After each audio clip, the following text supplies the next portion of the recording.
আসসালামু আলাইকুম রহমতুল্লাহি ওবারাকাতু। সম্মানিত দর্শকবৃন্দ, এ পর্যায়ে আমরা ইফতার ও সেহরি ফজিল সম্পর্কে কিছুটা আলোচনার প্রয়াস চালাবো ইনশাআল্লাহ। চলুন দেরি না করে আমরা শুরু করছি ইনশাআল্লাহ। ইফতার ও সেহরি অনুষ্ঠানের আপনার কি ফজিলাত রয়েছে এ ব্যাপারে আমরা কোরআন ও হাদিসের আলোকে ইনশাআল্লাহ আলোচনা করব। আসলে রোজা একটি আপনার গুরুত্বপূর্ণ সুন্নাত হচ্ছে সেহরি খাওয়া। নবীজি সাল্লাল্লাহু আলাইহি ওয়াসাল্লাম নিজেও সেহরি খেতেন এবং উম্মাদদেরকেও আপনার সেহরি ব্যাপারে গুরুত্ব সহকারে আদেশ করেছেন। হযরত আনাস রাদিয়াল্লাহু তাআলা আনহু থেকে আপনার বর্ণিত আছে, রাসূলুল্লাহ সাল্লাল্লাহু আলাইহি ওয়াসাল্লাম বলেন, তোমরা সেহরি খাও, কেননা সেহরিতে অনেক বরকত রয়েছে। এটা কিন্তু বুখারী শরীফের হাদিস, 1923 নম্বর হাদিস। তো যাই হোক, সেহরির বরকত ও কল্যাণ নানাবিধ উপায়ে আমরা আপনার অর্জিত হয়ে থাকে। তো যেমনভাবে এর দ্বারা ইবাদতের শক্তি অর্জিত হয়, দেহ মনে উদ্যমতা আপনার আসে, ক্ষুধার তাড়নায় সৃষ্টি প্রবৃত্তির বাসনা হ্রাস পায়। বিশেষ করে সেহরির আপনার সময় তাহাজ্জুদ, ইস্তিগফার ও দোয়া মোনাজাতের সুযোগ লাভ হয়। তাছাড়া সেহরির দ্বারা ইসলামের রোজা স্বাতন্ত্র রক্ষা পায়। হযরত আমর ইবনে আস রাদিয়াল্লাহু তাআলা আনহু থেকে বর্ণিত আছে যে রাসূলুল্লাহ সাল্লাল্লাহু আলাইহি ওয়াসাল্লাম ইরশাদ করেন, আমাদের রোজা ও আহলে কিতাব তথা ইহুদি খ্রিস্টানদের রোজার মধ্যে পার্থক্য হচ্ছে সেহরি খাওয়া। আমরা সেহরি খাই আর তারা সেহরি খায় না। এটা সুনানে নাসাই আপনার 2166 নম্বর দেখা গেছে হাদিস। শেষ সময় সেহরি খাওয়া সুন্নাত। এই যে শেষ সময়, এই সময়টা সেহরি খাওয়া সুন্নাত।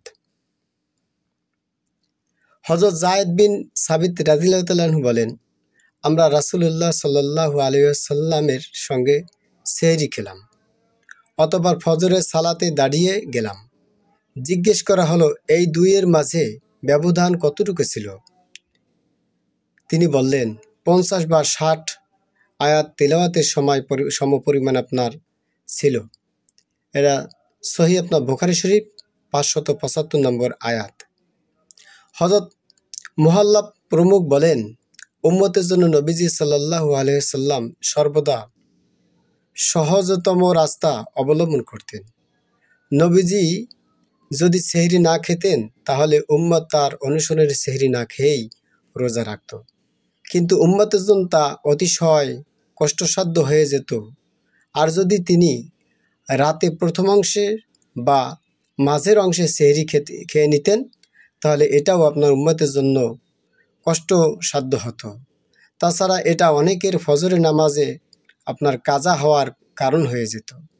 বিলম্বে সেহরি খাওয়ার সময় সতর্কতা থাকতে হবে যে যেন সুবে সাদিকের আগেই আপনার তা শেষ হয়ে যায়।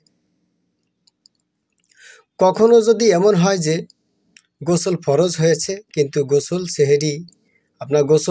সেরে আপনার সেহরি খাওয়ার মতো পর্যাপ্ত সময় হাতে নেই, তাহলে বিনা গোসলে সেহরি খেয়ে নেবে, অতঃপর গোসল সেরে নামাজ আদায় করে নেবে।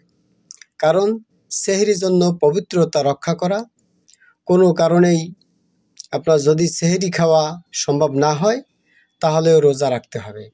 কারণ সেহরি খাওয়া রোজার জন্য করুণ বা ফজর নয়। সেহরি খাওয়া রোজার জন্য আপনার রোকন বাকি নয়, ফরজ নয়, বরং সুন্নাত। আপনার এটা রাসূল সাল্লাল্লাহু আলাইহি ওয়াসাল্লাম হাদিস দ্বারা বলেছেন। সুতরাং এটি ছুটে গেলেও রোজা হবে। এটা যদি ছুটে যায় তাহলে রোজা হয়ে যাবে। তবে ইচ্ছাকৃতভাবে আপনার যদি সেহরি বর্জন করে তো এটা অনুচিত, এভাবে উচিত নয়। ইসলাম সর্বদা আপনার পরিমিত ও স্বাস্থ্যকর খাবার গ্রহণ করতে আপনার উদ্বুদ্ধ করা হয়েছে। অপরিমিত বা অস্বাস্থ্যকর খাবার গ্রহণের আপনার নিরুৎসাহিত করে। দেহ মন ভালো থাকলে ইবাদত করা যেমন সহজ হয় তেমনি তা আনন্দ প্রমুখ হয়। সুবে সাদিক থেকে আপনার সূর্যাস্ত পর্যন্ত সারা দিন সিয়াম পালন আপনার শেষে সূর্যাস্তের পর প্রথম পানাহার করাকে ইফতার বলে। আল্লাহ তাআলা বলেন, তোমরা রাত আপনার শুরু হওয়া পর্যন্ত সিয়াম পূর্ণ করো। সূরা বাকারা আয়াত আপনার 187 নম্বর আয়াত। রাসূলুল্লাহ সাল্লাল্লাহু আলাইহি ওয়াসাল্লাম বলেন, রোজাদারের জন্য দুটি খুশি, একটি ইফতারের সময়, অপরটি আল্লাহর সঙ্গে সাক্ষাতের সময়। বুখারী শরীফ হাদিস নাম্বার আপনার 7492। হাদিসে কুদসিতে মহান আল্লাহ সুবহানাহু ওয়া তাআলা ঘোষণা করেন, আমার বান্দাদের মধ্যে তারা আমার বেশি প্রিয় যারা দ্রুত ইফতার করে। সুনানে আপনার তিরমিজি শরীফের হাদিস আপনার 700 হাদিস নং। হযরত সাহাল বিন সাদ রাদিয়াল্লাহু তাআলা বলেন, রাসূলুল্লাহ সাল্লাল্লাহু আলাইহি ওয়াসাল্লাম বলেছেন, যতদিন লোকেরা ওয়াক্ত হওয়া মাত্রই ইফতার করবে ততদিন তারা কল্যাণের ওপর থাকবেই। সহিহ বুখারী শরীফ 1957 নম্বর পৃষ্ঠা। ইবনে মাজা বর্ণনায় আপনার হাদিসটি আপনার 1698 এর কারণ উল্লেখ করেছেন।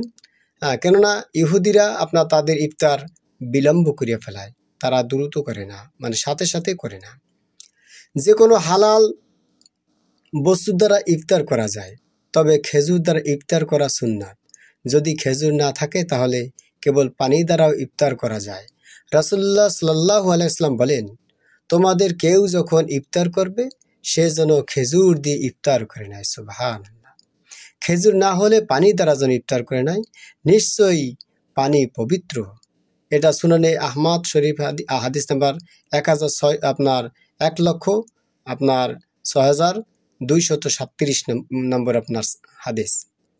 ইফতারের সময়টিতে আপনার দোয়া কবুল হয়, তাই এই সময় দোয়ার প্রতি যত্নবান হওয়া উচিত। হযরত আবু হুরায়রা রাদিয়াল্লাহু তাআলা আনহু থেকে বর্ণিত আছে, রাসূলুল্লাহ সাল্লাল্লাহু আলাইহি ওয়াসাল্লাম বলেন, তিনটি দোয়া ফিরিয়ে দেওয়া হয় না। ন্যায়পরায়ণ শাসক যদি হয়, আর দেখা গেছে রোজার যখন আপনার ইফতারের সময় হয়ে যায় এবং ওই সময় যদি দোয়া করে, অর্থাৎ এক কথা ইফতারির টাইমে যদি দোয়া করে, এবং মজলুমের দোয়া, যার প্রতি জুলুম করা হয়, সে যদি বদদোয়া করে তো সে দোয়া আসমানে কবুল হয়ে যায়। আল্লাহ পাক এটিকে মেঘের উপর তুলে নেন, এর জন্য আকাশের দরজাগুলো খুলে দেন। মহান প্রভু আল্লাহ তাআলা বলেন, আমার ইজ্জতের কসম, সময়ের ব্যবধান হলেও আমি তোমাকে সাহায্য করব। সুবহানাল্লাহ। এটা সুনানি তিরমিজি আপনার 2526 নম্বর আপনার হাদিস। তো যাই হোক, সম্মানিত দর্শকবৃন্দ, একটা কথা আমি বারবার করে বলবো, আল্লাহ সুবহানাহু ওয়া তাআলা আপনাকে আমাকে এই পবিত্র মাহে রমজান দান করেছেন। পবিত্র মাহে রমজানের পবিত্রতা আমরা বজায় রাখবো। আল্লাহ তাআলা আমাদের সবাইকে পবিত্র মাহে রমজানের বরকত আমাদেরকে দান করুন। আসসালামু আলাইকুম ওয়া রাহমাতুল্লাহি ওয়া বারাকাতুহু।